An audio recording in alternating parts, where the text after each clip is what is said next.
Hello and welcome to week 25 of history, and we have some interesting things today as we begin really the home stretch of our year together learning about Dark Ages and medieval history, again predominantly in Europe but elsewhere as well. We have three lessons today, and I think you'll find something compelling in all of them. The first discusses the Black Plague, the Black Death of Europe. The Black Death came as a result of the bubonic plague. The bubonic plague was the disease. The Black Death was the pandemic.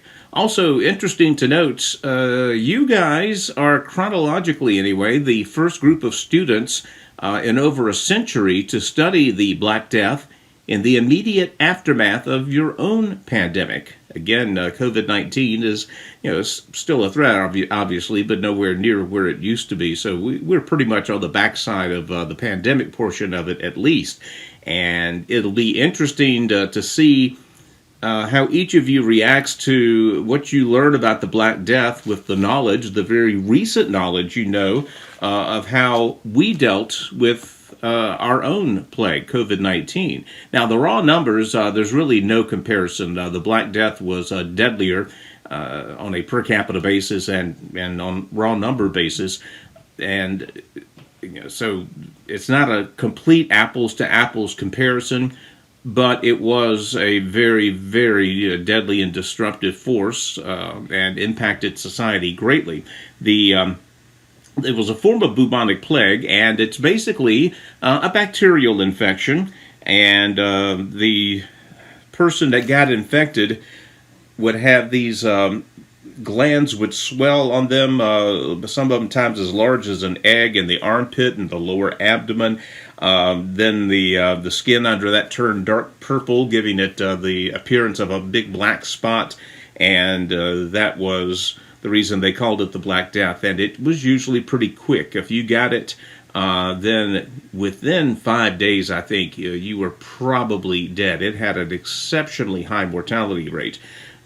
If you look at the mortality rates for COVID-19, over 99% of the people who got it survived. Now, yeah, there were some with some lingering illnesses, but the vast, vast, vast majority of those infected survived. The Black Death killed, depending upon whose numbers you believe, somewhere around 200 million people in Europe and Asia. The population of the U.S. today is 331 million. So imagine something that wiped out that many people. And again, 200 million people at that time of history when the population was a fraction of what it was now. It was absolutely devastating. The mortality rate, there's really no way we will ever know the true mortality rate of Black Death, or bubonic plague in this case. There's no way we will accurately know the mortality rate, but it was much, much higher than COVID-19 by many, many scores. So again, I don't mean to diminish COVID-19, but just keep in mind that when we talk about these two entities, there are differences. And of course, in modern society, even before we had vaccines for COVID-19, we had certain treatments that were available. Now, another key distinction is the bubonic plague is a bacterial infection. The COVID-19 is viral. Now, again, I won't require you to know the difference between the two, but we have all kinds of assortments of antibiotics that have I don't want to say eliminated it, because believe it or not, there are still people that can get bubonic plague today. It still exists, but we have just any number of antibiotics that as soon as you see symptoms, you go get a shot and it's going to clear up. There's almost no mortality associated with bubonic plague today. That was not the case. As a matter of fact, for centuries after this great outbreak, which lasted roughly from 1347 to 1352. Those were the primary 5 years. For centuries, the cause of the Black Death was a mystery. The plague did not mind who it killed. It killed old, young, priests, peasants, doctors, kings, and outlaws, men and women, elderly, young. No unlike with COVID, I mean, we're all pretty aware that COVID focused primarily, at least in terms of mortality, it was much, much more dangerous to the elderly and those who had pre-existing conditions, diabetes, COPD, and whatnot. No one understood the plague then. It's known now that it was spread by rats and fleas. Now, again, the flea was the main culprit here. The rats were just simply the host.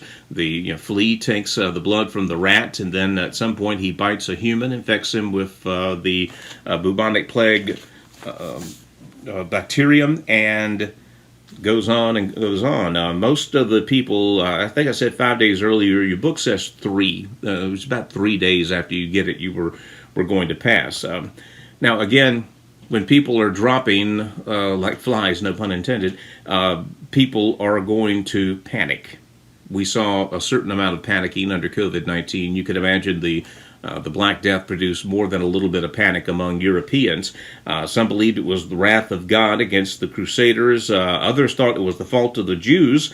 Oddly enough, the Jewish population was probably the least affected large population from the Black Death, simply because they were very big as a culture on cleanliness. If you're familiar with any of the Deuteronomy and the Mosaic laws, ritual hand washing and general cleanliness are a big part of Judaism. And because they were a little bit more sanitary than your average European, they probably fared better, because where there's better sanitation, there are fewer rats, fewer fleas, fewer cases. Not that the Jews got off scot-free, but again, on an aggregate basis, big picture look, Jewish populations fared much, much better. Of course, it was the fleas that were ultimately responsible for spreading this. The rats were just a convenient host. Rats have always gone wherever humans have gone. That's just history. And the fleas, though, were the actual carriers of the plague. Again, cleanliness at the time was not a big priority in cities. Again, in cities is where it really, really took off. I mean, because of the density of population. And streets were open sewers. I mean, it was not a very clean place. And again, when you have that kind of filth laying around, rats, mice, fleas, you get the idea. The best guess on how the plague began, I mean, it's got to have an origin point, even though the exact origin of this new bacteria will never be known. It seems to have broken out in Asia before getting into Europe, where it really took off. Now, in Asia at the time, you had vast swaths of, thousands of miles of grassland with really no people. That's not fertile ground for an infectious disease to multiply and to divide and to keep going. But almost certainly trading ships from the Black Sea, modern-day Russia and Ukraine, that area, kind of the gateway to the Silk Road. Remember, we talked about that last week, the trading route that opened up during the reign of Kublai Khan, and remember Marco Polo and all that. Yeah, that kind of trade brought, evidently, some infected rats on a boat to a port in southern Italy and the trade cities there. There's a theory that the Mongols purposefully put these infected people on the ships to try to wage a sort of a biological warfare against Europe. Well, there's evidence to suggest that might have been a motivation, but you can see how difficult that would be. You've got to make a lot of assumptions. But anyway, the first known case of the bubonic plague in Europe was in Genoa, southern Italy, in 1347. As you'll see here on this spread map, it, in a matter of 5 years, spread throughout Europe very quickly. Now, again, this is at a time when, the population was not nearly as mobile as they are now. Someone can wake up in, China, fly out to San Francisco in the same day, and get in another jet and fly down to Australia the next day. We're a lot more mobile now. Back then, travel took some time, but because of just the very, very virulent nature of this disease, it just kept going. 2/3 of the students at Oxford University in England died. 50,000 people were buried in 1 week in London. Towns in Germany, Persia, France, Italy all hit. Some of the towns just simply disappeared. Um, the It's amazing when you look at this, and you can only imagine what it was like to people to just see this happening in their town, their small town. All of a sudden, they've got 500 people in town. One of them starts sporting spots. They're dead in 3 days, and 2 days later, another dozen are dead. 5 days later, another 100 are dead. Yeah, you're going to start thinking wrath of God stuff if you don't have great medical knowledge. Now, again, medical knowledge at this time was very stunted because of the lack of communication. Villages, fiefs, or whatever had doctors and barbers, they called them in the Middle Ages. Their entirety of medical knowledge came from whoever they learned from and whatever they've experienced.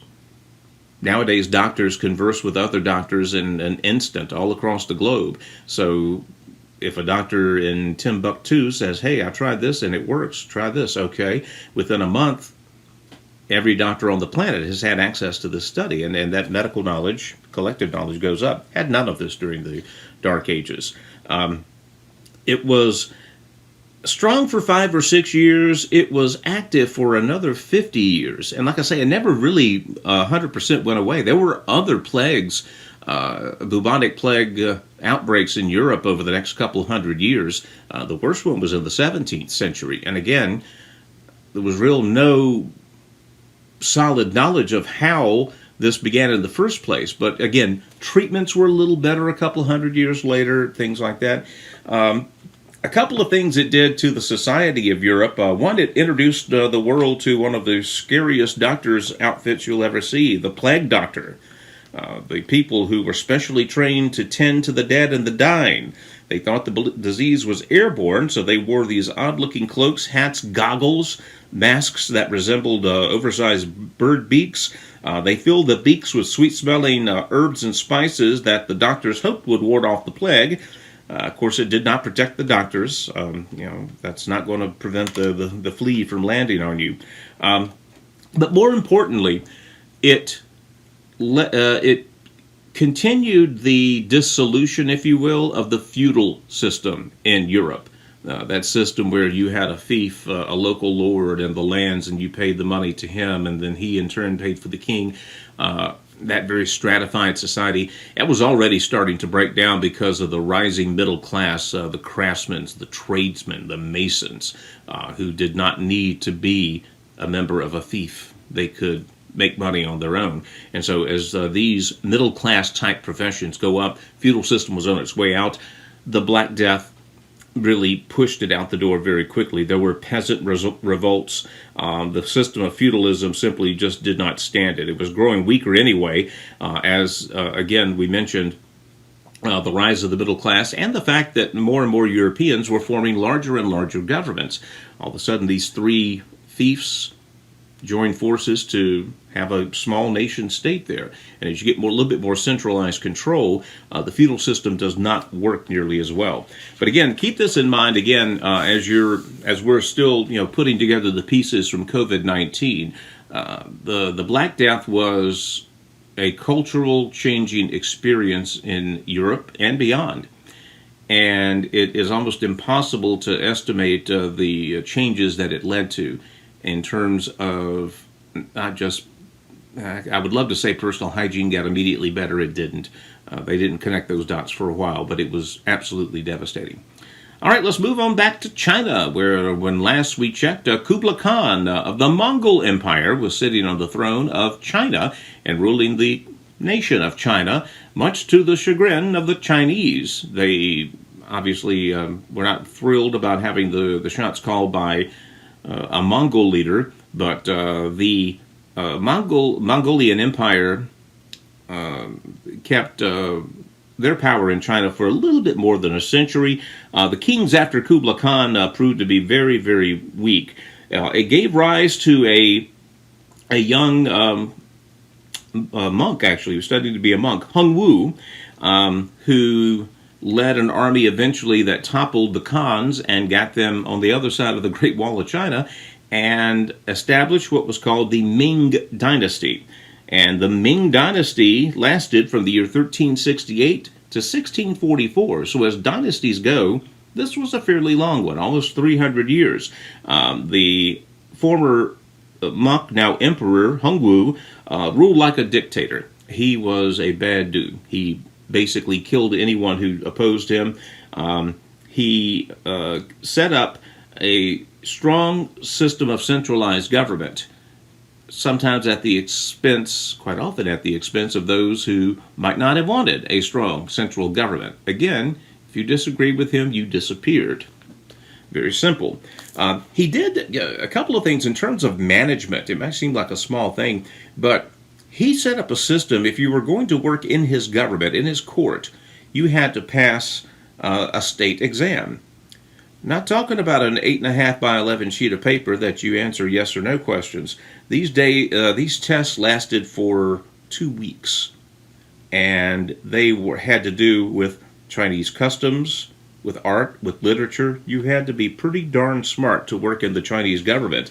And I know there's a stereotype of a government worker today being kind of mediocre, maybe in class. That was not the case under the Ming Dynasty in China. They had true eggheads, intellects, I mean that in a good way, working for their government. The Ming Dynasty, known for its art, really for its porcelain. If someone says they have a Ming Dynasty vase, if you want to use the proper pronunciation, they've got a very valuable piece of art there. Ming Dynasty porcelainware, cookware is absolutely prized still today. The architecture of the Ming reflected this, and it found its magnum opus in the Forbidden City. This is the place where the Ming Dynasty ruled China. Now, they moved the capital to Peking, which is very much in the north part of the country, away from the coastline. Kind of a practical concern. That was closer to the Mongols. They wanted to be able to keep an eye on them. But they built what they called the Forbidden City in Peking, and it's a city within a city. I mean, Peking was a city, but the Forbidden City was built right in amongst it. And even within the Forbidden City, there were layers. There were inner portions. If you're familiar with Jewish history and the synagogue, it's not this way anymore, but in the days of Jesus and before Jesus, go back to Old Testament times, the synagogue was set up in a way of square. It was a tent for a long time. It was of course the tabernacle then, but the Jewish synagogues had an outer area where anybody could come. Next area in, only devout Jews could be. And then as you got closer in, you had to be a little bit higher on the food chain until you get to the holiest of the holies, where only the synagogue's priests could go in, and then only once a year for a very special ceremony. So as you got further into the middle, the more important you were. The imperial city of China was set up much like that. The outer city is just what it says. Like the outer layer of an onion, it protected the center, surrounded by a massive wall that still stands today. In the 1400s, about 1 million commoners lived and worked in the outer city. Now, within the outer city and surrounding the Forbidden City was called the Imperial City. This is one of the inner layers, not the inner part of the onion, but the next layer down. Ornate temples, lakes, parks, large offices that were used for government advisors, the perfect meeting place for the emperor and his staff. Part of the imperial court is Tiananmen Square.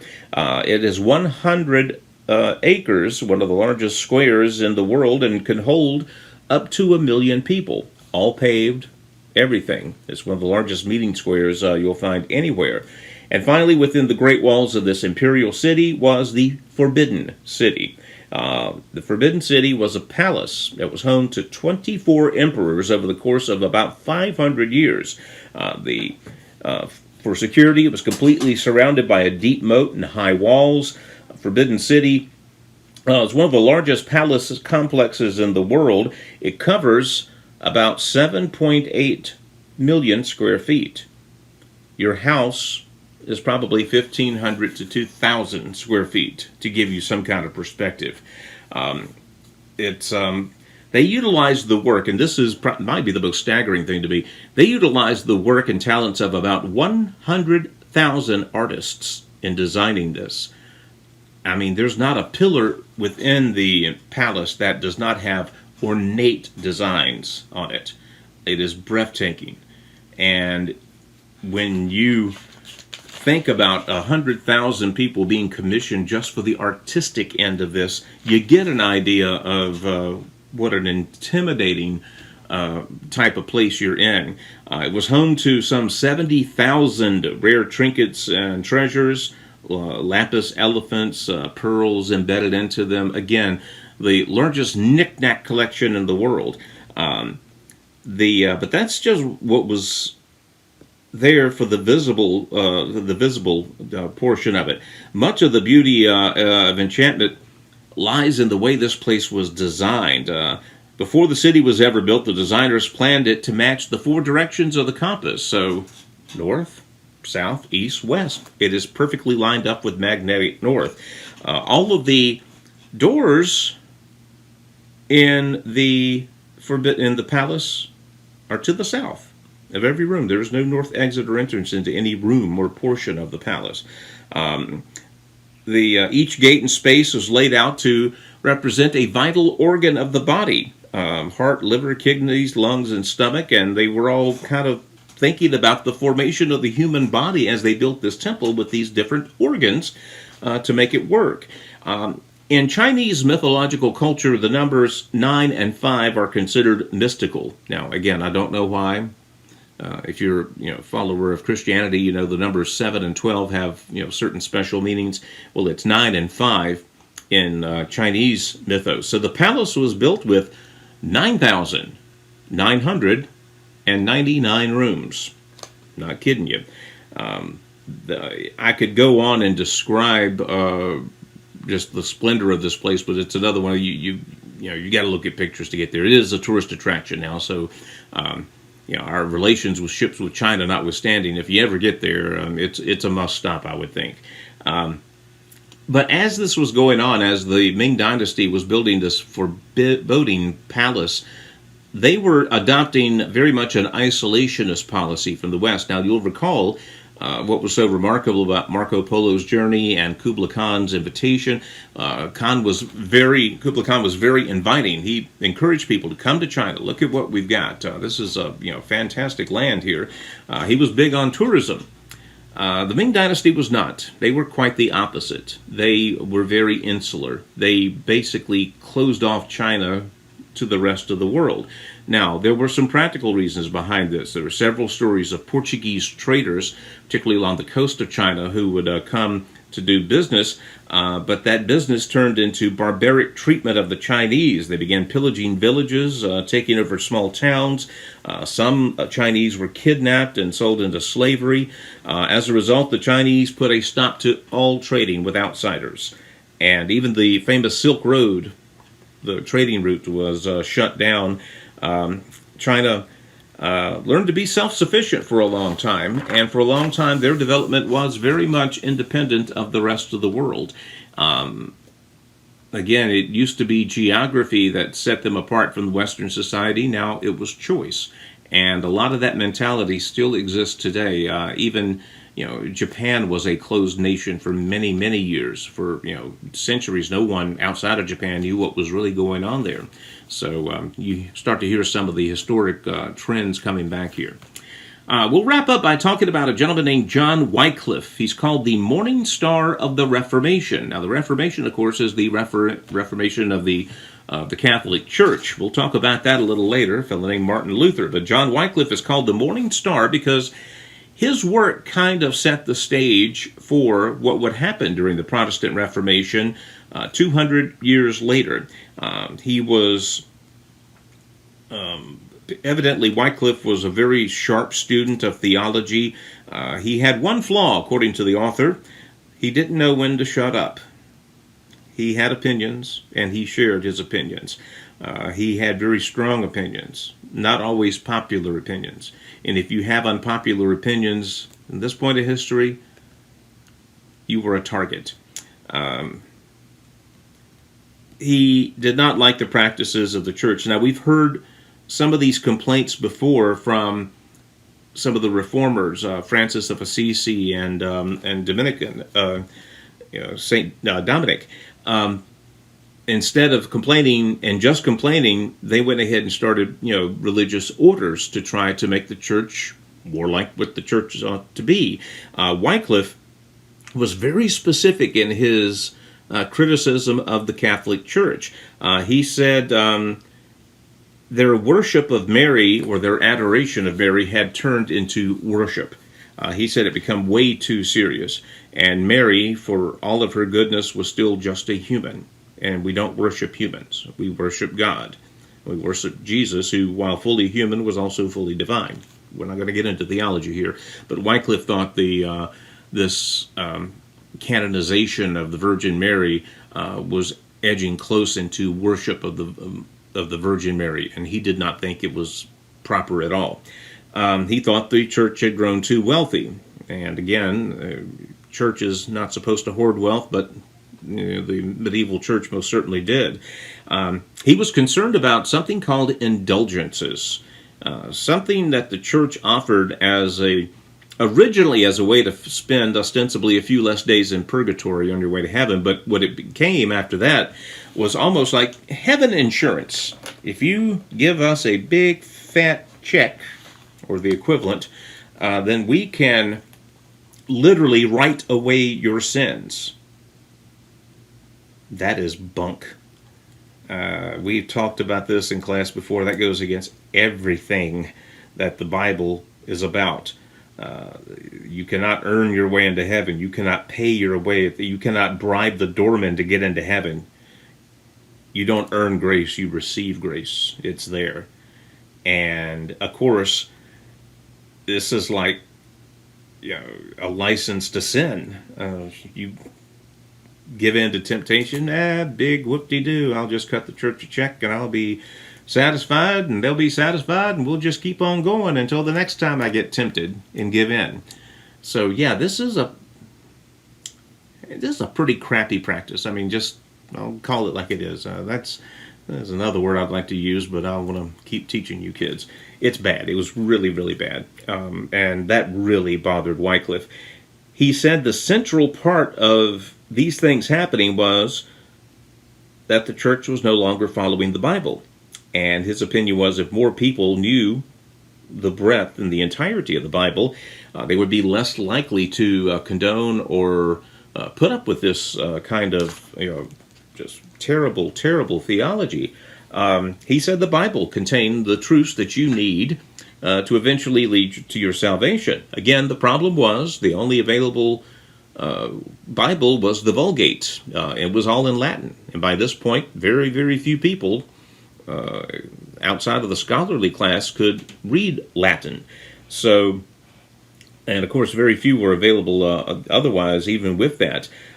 So, he actually began a council to translate the Bible from Latin into English.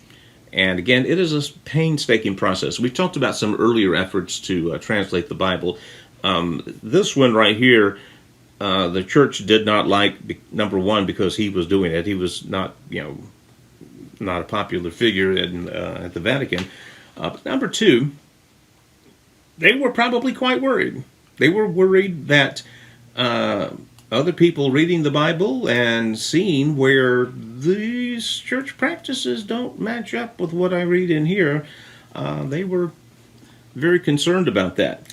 Wycliffe had a group of followers called the Lollards, and among them were a bunch of priests and whatnot, and they began the very arduous task of translating the Bible into English, Common English at the time, which was Middle English. So if you had you got your hands on a copy of the Wycliffe Bible, and yes, there are a few that still exist, like this little booger here, you'd have trouble reading it because about a third of the words would be completely foreign to you. But that notwithstanding, Wycliffe did not live long enough to see his entire translation done. He did live long enough to see the New Testament done. He died of a stroke in the year 1384. But the book was completed, and it's been called the Wycliffe Bible ever since. And it was the first mass-produced Bible made in a language other than Latin. And it was mass-produced not because the church liked it. They were not thrilled about this at all. They were very, very angry, and they sent out people to basically find and burn every copy of this that came out. Now, again, it wasn't like they had a Xerox machine where they could make 1 million of these in a week. Every one of them had to be written out slowly and painfully. So distribution or production was very, very slow. The Lollards were persecuted by the church, and many of them were burned at the stakes as heretics. Even John Wycliffe was persecuted in his death. You see, about 30 years after his death, the Pope at the time, again, as they're really cracking down on people possessing these Bibles, the Pope at the time, Martin V, had ordered Wycliffe's body dug up from its grave, his bones burned, and his ashes scattered on the River Swift. He was accused of over 200 war crimes against the church. A little late for that, but again, a lot of this is about, the spectacle. We can do this. We are the church, and we are going to intimidate you into complying. It did not work in Wycliffe's case because he was already dead, but it also did not work because more and more people began seeing quite frankly, the wickedness of the church at this time. People paying you to stay to get into heaven. People paying you so that they can sin without excommunication. That's not the way it's supposed to be done. That's corrupt. And so Wycliffe's seeds germinated into a Reformation tree that would bloom out fully a couple of 100 years later with our boy Martin Luther. We'll talk about him when the time comes. Right now, our time is done. I'll see you on Monday.